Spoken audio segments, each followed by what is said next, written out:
আপনার 250-300 বছর পুরনো। মহারাজা জয়নারায়ণ ঘোষাল এটা প্রতিষ্ঠা করেছিলেন। এই পতিত পাবনী দুর্গা মন্দির, দুটো ভোলে বাবা, আর হচ্ছে আপনার এই চারটে মন্দির। আর এই হলো এই রাজবাড়ির যাত্রা মঞ্চ। একসময় এখানে খুব বড় করে যাত্রাপালা অনুষ্ঠিত হতো, কিন্তু এখন আর এই জায়গাটার সেই আগের মতন জৌলুস নেই। বর্তমানে এই জায়গাটা শুধুমাত্রই কালের স্মৃতি বহন করে চলেছে। এই গোটা শ্রাবণ মাস জুড়ে এখানে ভক্তদের ভিড় সত্যি চোখে পড়ার মতনই থাকে। তাই কি ভাবছেন, এই শ্রাবণ মাসে এখানে এসে একবার বাবার দর্শন করে যাবেন নাকি?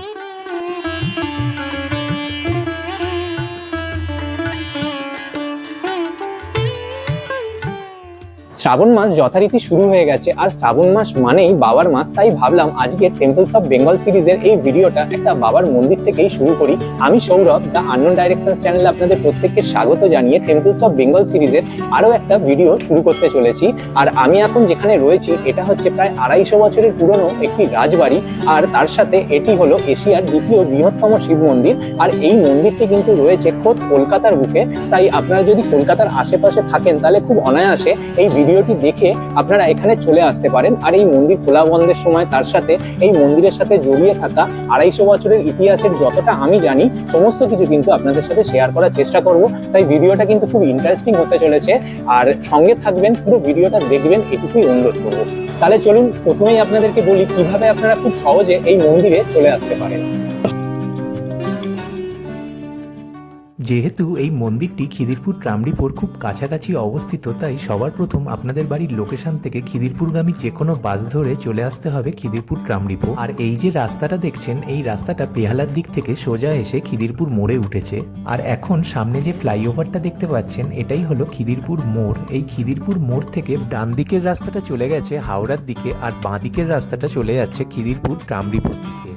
যেহেতু এই মন্দিরটি খিদিরপুর ট্রামডিপোর খুব কাছাকাছি অবস্থিত, তাই আমাদের এই খিদিরপুর মোড় থেকে ডান দিকের রাস্তাটা ধরে নিতে হবে। বাস বা গাড়িতে এই খিদিরপুর মোড় থেকে কালমার্গ সরণি হয়ে খিদিরপুর ট্রামডিপো আসতে সময় লাগবে মোটামুটি 5 মিনিট মতন। খিদিরপুর ট্রামডিপোয় এসে বাঁ দিকে তাকালে দেখতে পাবেন হিন্দুস্তান রেস্টুরেন্ট। এই হিন্দুস্তান রেস্টুরেন্টটাকেই আপনারা নিজেদের ল্যান্ডমার্ক হিসাবে মনে রাখতে পারেন, তার কারণ এই হিন্দুস্তান রেস্টুরেন্টের ঠিক পাশেই রয়েছে এই মন্দিরে ঢোকার প্রধান তোরণ। বাঁ দিকের এই তোরণ দিয়ে প্রবেশ করে 7 থেকে 8 মিনিটের হাঁটা পথে আপনারা পৌঁছে যাবেন মূল মন্দিরে। যেহেতু এখানে আশেপাশে কোনো মেট্রো স্টেশন নেই, তাই ডাইরেক্ট মেট্রোয় আসাটা সম্ভব নয়। তবে আপনারা যদি লোকাল ট্রেনে আসবেন মনে করেন, সেক্ষেত্রে আপনাদের খিদিরপুর স্টেশনে নেবে কাউকে একটু জিজ্ঞেস করে হাঁটা পথে অনায়াসে চলে আসতে পারেন এই মন্দিরে। কথা বলতে বলতে অবশেষে চলে এলাম আমাদের আজকের গন্তব্যস্থলে, আর এই হলো ভূকৈলাস রাজবাড়ির প্রধান প্রবেশদ্বার। মূল প্রবেশদ্বার দিয়ে প্রবেশ করে প্রথমেই চোখে পড়বে ভূকৈলাস শিব মন্দিরের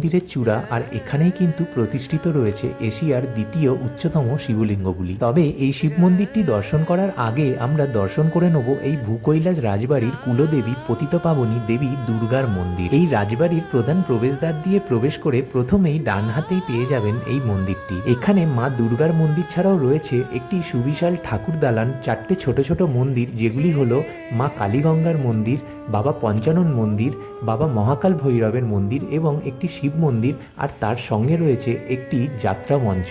এবার এই মন্দিরের যিনি প্রতিষ্ঠাতা অর্থাৎ এই ভূকৈলাস রাজবাড়ির জমিদার রাজা শ্রী জয়নারায়ণ ঘোষাল বাহাদুরের সংক্ষিপ্ত জীবনী আপনাদের সামনে তুলে ধরছি, যেটা বলা খুবই দরকার। মহারাজা জয়নারায়ণ ঘোষাল 1159 বঙ্গাব্দের 3রা আশ্বিন, ইংরেজির 1752 সেপ্টেম্বর মাসে অধুনা লুপ্ত গড়গোবিন্দপুর অঞ্চলে জন্মগ্রহণ করেন। তিনি সংস্কৃত, হিন্দি, বাংলা, আরবি, ফরাসি ও ইংরেজি ভাষা ও সাহিত্যের বিশেষ ব্যুৎপত্তি লাভ করেন।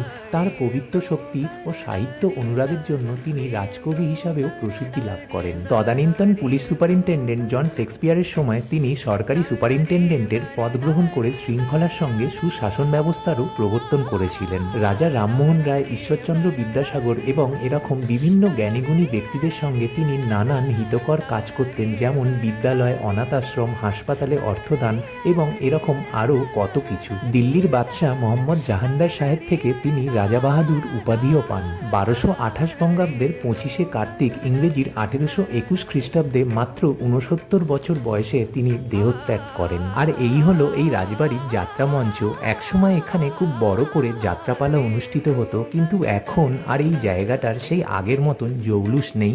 বর্তমানে এই জায়গাটা শুধুমাত্রই কালের স্মৃতি বহন করে চলেছে। চলুন এবার যাওয়া যাক এখানকার দুর্গা মন্দিরে। মহারাজা জয়নারায়ণ ঘোষাল 1782 সালের ফাল্গুন মাসে মধুত্রয়োদশী সংক্রান্তিতে এই মন্দিরটির প্রতিষ্ঠা করেন। এখানে অষ্টধাতু দ্বারা নির্মিত মা দুর্গার ঘটকাকৃতি সিংহারুরা মহিষাসুর মর্দিনী দশভুজা মূর্তি প্রতিষ্ঠিত রয়েছে। আজকের দিনে দাঁড়িয়ে এই মন্দিরের বয়স প্রায় 242 বছর। এখানকার দেওয়ালে এই মন্দিরের প্রাচীনত্বের ছাপ স্পষ্টভাবে পরিলক্ষিত হয়। মন্দিরের দেওয়ালে শ্বেতপাথরের ফলকে মহারাজা জয়নারায়ণ ঘোষালের সংক্ষিপ্ত জীবনী লেখা রয়েছে ঠিকই, কিন্তু দুঃখের বিষয় এই লেখাটুকু কজনেরই বা চোখে পড়ে। এই মন্দির দর্শন করতে নিয়মিত কিছু মানুষ আসেন এই ভূকৈলাসে, কিন্তু মহারাজা জয়নারায়ণ ঘোষাল ও তার জমিদারির ইতিহাস কজনই বা মনে রেখেছেন। স্থানীয় মানুষ তো বটেই, রাজবাড়ির বর্তমান প্রজন্ম ভুলতে বসেছে এই প্রাচীন ঐতিহ্যকে। তাই আমি আমার এই ছোট্ট নিবেদনের মাধ্যমে এই মহান রাজার জীবনের সংক্ষিপ্ত কিছু দিক আপনাদের সাথে ভাগ করে নেওয়ার চেষ্টা করলাম। কেমন লাগলো অবশ্যই কমেন্ট করে জানাবেন। কিন্তু এই মন্দির প্রতিষ্ঠার পর মহারাজা জয়নারায়ণ ঘোষাল চণ্ডীচরণ পাঠককে এখানকার কুলপুরোহিত হিসাবে নিযুক্ত করেন।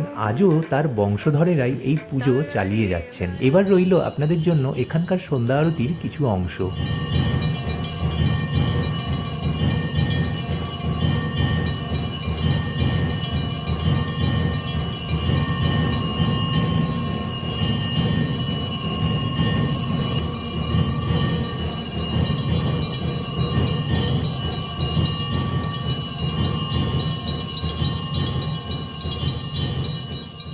এখন দর্শন করছেন অষ্টধাতু দ্বারা নির্মিত এখানকার কুলদেবী পতিতপাবনী দেবী দুর্গার। এখানে মা মহিষাসুর মর্দিনী রূপে বিরাজমান। আপনার নাম আর পরিচয়টা একটু যদি আগে বলেন। আমার নাম রোহিত ভট্টাচার্য। আচ্ছা, আপনি কি এই মন্দিরের নিত্য সেবায়? নিত্য সেবা, হ্যাঁ। আচ্ছা, তো একটু যদি আমাদেরকে বলেন যে এই মন্দিরটা তো মোটামুটি বহু প্রাচীন, আমার যতদূর শোনা এটা প্রায় আপনার 250 বছর, 250-300 বছর পুরনো। আচ্ছা আচ্ছা, হ্যাঁ, মহারাজা জয়নারায়ণ ঘোষাল এটা প্রতিষ্ঠা করেছিলেন। এই পতিত পাবনী দুর্গা মন্দির, দুটো ভোলে বাবা, আর হচ্ছে আপনার এই চারটে মন্দির। আচ্ছা, এখানে আছে আপনার মহাকাল ভৈরব 4টে মন্দির, ওখানে গঙ্গা কালী, ওখানে বাবা পঞ্চানন, এখানে রাজরাজেশ্বর শিব, আর বাইরে কষ্টি পাথরের ভোলে বাবা, ওটা কৃষ্ণ রক্তচন্দ্র কমলেশ্বর, আর এদিকেটা কৃষ্ণচন্দ্র কমলেশ্বর। দুর্গাপুজোর সময় দুর্গাপুজো ধুমধাম করে হয়। এইখানে যে বেদিটা দেখলাম ফাঁকা, ওইটা আপনার ওটা নাট মন্দির, ওটা না, ওটা আপনার যাত্রা হতো আগে যাত্রা হতো, হ্যাঁ, অনুষ্ঠানে যাত্রা হতো। আর এই মাকেই কালী সাজানো হয় কালী পুজোর সময়। ও, এই মাকেই কালী রূপে সাজানো হয়? কালী রূপে সাজানো হয়। আবার ঝুলনের সময় কৃষ্ণ বলরাম রাজবীরের সব সাজানো হয় ঝুলনের এই সময়। মাকে কেন্দ্র করে যাবতীয় এই পুজোগুলো চলে। হ্যাঁ, আচ্ছা, এসব সাজানো হয় মাকেই। আচ্ছা, আর শ্রাবণ মাসে ওখানে 4টে সোমবার ওখানে শ্রাবণী এতে জল ঢালা হয় বাবার মাথায়। আর এমনি কি বিশেষ বিশেষ মানে তিথি পুজো কি হয়? বিশেষ বিশেষ আপনার হচ্ছে ধরুন না, যেমন হয় জন্মাষ্টমী আছে, জন্মাষ্টমী হয়। তারপর শিবরাত্রিতে ওখানে বাবার ওখানে শিবরাত্রি 14 দিন মেলা আছে, মেলা হয়। তারপরে বাবার মাথায় পুজো হয়, জল ঢালা হয় মানে শিবরাত্রির সময়। এখানেও আপনার ঝুলন হয়, তারপর কালী পুজো, কোজাগরী লক্ষ্মী পুজো, এই মাকেই সাজানো হয়। আচ্ছা, আর এখানে একটা মেলা হয় শুনেছি, শিবরাত্রি মেলা, শিবরাত্রি 14 দিন মেলা হয়। মন্দির কি একসাথেই এই 4টে মন্দির প্লাস ওইদিকে যে বাবার মন্দির, ওই দুটো সবই কি একসাথেই ওপেন হয়? হ্যাঁ, একসাথেই সব খোলা বন্ধ সব একসাথে। আচ্ছা, টাইমটা কি বললেন? সকালে আমরা ভোর আপনার 5টার সময় মঙ্গল আরতি হয়ে খুলে দেওয়া হয়, তখন থেকে দর্শন করতে পারবেন। আবার দুপুর 12টায় মায়ের ভোগ হয়, বাবার সব ভোগ হয়ে আবার বন্ধ হয়ে যাবে। আবার দুপুর 3টের পর খোলা হয়, আপনার 6টা 6:30 আরতি হয় মায়ের বাবার, আবার রাত 9টায় ভোগ হয়, আবার বন্ধ হয়ে যায়, আবার ভোট বলা থেকে আবার চালু হয়। আচ্ছা, ওই দিনের জন্য ওখানে মন্দির বন্ধ হয়। আচ্ছা, এখানে পুজো দেওয়ার কি বিশেষ কোনো নিয়ম? এখানে পুজোর বলতে আপনারা এসে ভক্তরা এসে নিজেরা মতো পুজো করতে পারে, তারপর ঠাকুরমশাইদের হাতেও পুজো দিতে পারবেন, পুজো নিয়ে এসে। আচ্ছা, আরেকটা জিনিস, এই যে ভোর 5টার থেকে মঙ্গল আরতি হয়ে খুলে যায়, তারপর থেকে কি পুজো দেওয়ার কি কোনো নির্দিষ্ট সময় রয়েছে? নির্দিষ্ট সময় হচ্ছে আপনার 12টার আগে মানে দিতে হবে পুজো। 12টায় মানে বন্ধ হয়ে যাবে, মন্দির বন্ধ হওয়া অবধি সবসময় চলবে। এখানে হ্যাঁ, উপস্থিত থাকলে পুজো দিতে পারবেন।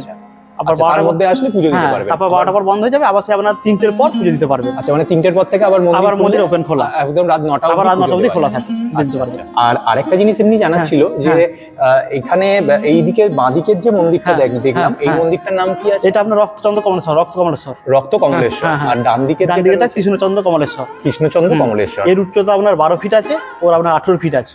কষ্টি পাথরের মূর্তি 12 ফুট আর 18 18 ফুট। এটা 12 ফিট হ্যাঁ, হ্যাঁ, ছোটটা, হ্যাঁ, হ্যাঁ। আর ওটা 18 ফিট উচ্চতা। এটা তো মনে হয় পূর্ব ভারতের উচ্চতার দিক হ্যাঁ, থেকে এশিয়ার দ্বিতীয় মানে শিবলিঙ্গ। এটা এশিয়ার দ্বিতীয় বড় শিবলিঙ্গ। হ্যাঁ, প্রথম কোনটা? প্রথম আপনার বর্ধমান জেলায় একটা কোথা আছে বলছি, ঠিক অভিজ্ঞতা জানি না, দাদা শুনেছি। এটা তার মানে এশিয়ার দ্বিতীয় কষ্টি পাথরের মূর্তি, পুরো কষ্টি পাথরের বাবা। ঠিক আছে ঠাকুর মশাই, অসংখ্য ধন্যবাদ আপনি আমাদেরকে এতটা সময় দেওয়ার জন্য। ভালো থাকবেন। হ্যাঁ, এই দুর্গা মন্দিরের ঠিক পাশেই বাইরে যে জায়গাটা আপনারা দেখছেন এখন গাড়ি রাখা রয়েছে, শোনা যায় এই জায়গাটা একসময় এই রাজবাড়ির আস্তাবল ছিল, কিন্তু কালক্রমে আজ এই জায়গাটা পার্কিং স্পেসে পরিণত হয়েছে। দুর্গা মন্দির দর্শনের পর এবার আমরা দর্শন করে নেব ভূকৈলাস শিব মন্দির। এই শিব মন্দিরটি এখানকার দুর্গা মন্দির প্রতিষ্ঠা হওয়ার ঠিক 1 বছর আগে অর্থাৎ 1871 সালে রাজা জয়নারায়ণ ঘোষাল প্রতিষ্ঠা করেন। এই মন্দিরটি প্রতিদিন সকাল 7টা থেকে দুপুর 12টা এবং বিকেল 4টে থেকে রাত 9টা পর্যন্ত খোলা থাকে। এখানে বাংলার ঐতিহ্যবাহী আটচালা আদলে নির্মিত জোড়া শিব মন্দির রয়েছে, আর এই দুই যমজ মন্দিরের গঠনশৈলীও কিন্তু হুবহু এক। কলকাতায় আটচালা মন্দির নির্মাণে এই ঘোষাল বংশকে প্রতিকৃত বলা যেতে পারে। এই মন্দির দুটির নাম জয়নারায়ণ ঘোষাল তাঁর মাতা পিতার নামানুসারে রাখেন। ত্রিখিলানযুক্ত আটচালা এই মন্দির দুটির বাম দিকেরটির নাম রাখেন রক্ত কমলেশ্বর, এবং এখানে যে কোষ্ঠী পাথরের শিবলিঙ্গটি রয়েছে তার উচ্চতা প্রায় 12 ফুট, এবং ডান দিকেরটির নাম রাখেন কৃষ্ণচন্দ্রেশ্বর। এখানে যে শিবলিঙ্গটি রয়েছে তার উচ্চতা প্রায় 18 ফুট। আর এই দুই মন্দিরের মাঝখানে বিরাজমান রয়েছেন শিবের বাহন অর্থাৎ নন্দী মহারাজ। এই দুই মন্দিরে কোষ্ঠী পাথরের যে শিবলিঙ্গগুলি রয়েছে তা একটিমাত্র পাথর কেটে তৈরি শিবলিঙ্গ হিসাবে এশিয়ার মধ্যে উচ্চতম। আর এছাড়া মহারাজা জয়নারায়ণ ঘোষাল এই মন্দিরগুলির সাথে সাথেই এই মন্দিরের ঠিক পাশেই একটি জলাশয়ও খনন করেন, যার নাম রাখেন শিবগঙ্গা। কথিত আছে সাধক রামপ্রসাদ এই মন্দির দেখতে এসে মুগ্ধ হয়ে বলেছিলেন এখানে যেন কৈলাস থেকে স্বয়ং শিব নিচে নেমে এসেছেন। সেই থেকেই জয়নারায়ণ ঘোষালের এই বিশাল ভূসম্পত্তি ভূকৈলাস নামে খ্যাত হয়। এখানে শিবরাত্রি, শ্রাবণ মাস এরকম বাবার সমস্ত বিশেষ বিশেষ পুজো খুবই ধুমধাম সহকারে পালিত হয়। এই ভূকৈলাস মন্দিরের ঠিক পাশেই ভূকৈলাস ময়দানে শিবরাত্রির সময় টানা 14 দিন মেলাও চলে। 1996 সাল থেকে এই পুরো জায়গাটা কলকাতা মিউনিসিপ্যাল কর্পোরেশন কর্তৃক হেরিটেজ তালিকাভুক্ত হয়, এবং 2013 সালে প্রায় ধ্বংসপ্রাপ্ত এই মন্দিরগুলি সংস্কারের মাধ্যমে পুনরুদ্ধার করা হয়। চলুন এবার যাওয়া যাক মূল মন্দিরের দিকে। প্রথমেই আমরা প্রবেশ করছি বাঁদিকের রক্ত কমলেশ্বর মন্দিরে। প্রচুর সংস্কারের ফলে মন্দির গাত্রের কারুকার্য আর বিশেষ অবশিষ্ট নেই বললেই চলে, তবে বিশেষত এই রক্ত কমলেশ্বর মন্দিরে প্রবেশ করলে মন্দিরের দেওয়ালে এখনো পুরনো কিছু কারুকার্য নজরে পড়ে। আর যেটা আগেই বলছিলাম, এই মন্দিরের ভিতরে যে কোষ্ঠী পাথরের শিবলিঙ্গটি প্রতিষ্ঠিত রয়েছে তার উচ্চতা প্রায় 12 ফুট, যা এখন আপনারা দর্শন করছেন। এই রক্তকমলেশ্বর মন্দিরে দাঁড়িয়ে ঠিক উল্টো দিকে যে মন্দিরটি আপনারা এখন দেখছেন এটিই হলো কৃষ্ণচন্দ্রেশ্বর মন্দির। প্রধান প্রবেশদ্বার দিয়ে প্রবেশ করে আপনাদের ডান দিকে পড়বে এই মন্দিরটি। এখানে কোষ্ঠী পাথরের যে শিবলিঙ্গটি প্রতিষ্ঠিত রয়েছে তার উচ্চতা প্রায় 18 ফুট। একসময় প্রায় 200 বিঘা জমি জুড়ে গড়ে ওঠা রাজা জয়নারায়ণ ঘোষালের রাজপাঠের এখন শুধুমাত্র এইটুকুনি অংশই অবশিষ্ট পড়ে রয়েছে। এই গোটা শ্রাবণ মাস জুড়ে এখানে ভক্তদের ভিড় সত্যি চোখে পড়ার মতনই থাকে। তাই কি ভাবছেন এই শ্রাবণ মাসে এখানে এসে একবার বাবার দর্শন করে যাবেন নাকি? এই ভিডিওতে এই মন্দিরের সমস্ত তথ্যই দিয়ে রাখার চেষ্টা করলাম, তাই পারলে একদিন প্ল্যান করে এখানে চলেই আসুন, ঘোরার সাথে সাথে দেব দর্শনও হয়ে যাবে। সন্ধ্যার আলোয় এবার আপনাদের এই মন্দিরের দৃশ্যটা একটু দেখাই। সত্যি এই জায়গাটার নাম ভূকৈলাস একদমই যথার্থ। এখানে আপনারা যখন আসবেন পারলে অন্তত একবার এই শিবগঙ্গার চারিধারটা প্রদক্ষিণ করে দেখবেন, তার কারণ এই মন্দিরটা নতুন করে সংস্কারের পর এখানে শিব পার্বতী, রাধাকৃষ্ণ সহ আরও বেশ কয়েকটি ছোট ছোট মন্দির নির্মাণ করা হয়েছে। তাহলে আপনারা এই মন্দিরগুলো দর্শন করে নিতে পারবেন। আর শোনা যায় এই মন্দিরের মূর্তিগুলি রাজস্থান থেকে বানিয়ে আনা হয়েছে। আমি এই ভিডিওতে আর সবকটা মন্দির দেখাচ্ছি না, তবে আপনারা এখানে আসলে অবশ্যই এই জায়গাটা একবার ঘুরে দেখবেন। নিঃসন্দেহে এই জায়গাটা ভালো লাগার মতোই।